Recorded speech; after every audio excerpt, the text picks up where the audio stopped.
ரோமர் 5:8. நாம் பாவிகளாயிருக்கையில் கிறிஸ்து நமக்காக மரித்ததினாலே தேவன் நம்மேல் வைத்த தமது அன்பை விளங்க பண்ணுகிறார்.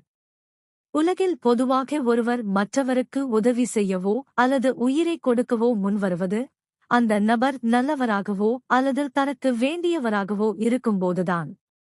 ஆனால் இங்கே தேவன் காட்டும் அன்பு வித்தியாசமானது.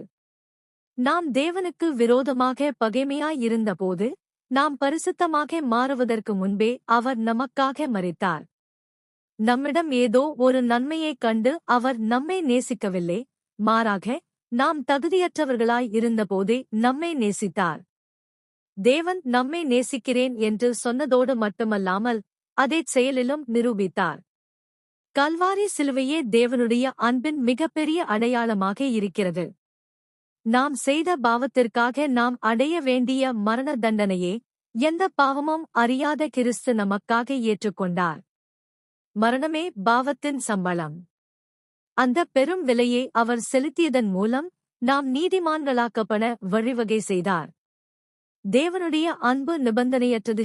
நீங்கள் எவ்வளவு பெரிய பாவியாக இருந்தாலும் நீங்கள் அவரிடம் வருவதற்கு முன்பே அவர் உங்களுக்காக தம் உயிரை கொடுத்துவிட்டார்.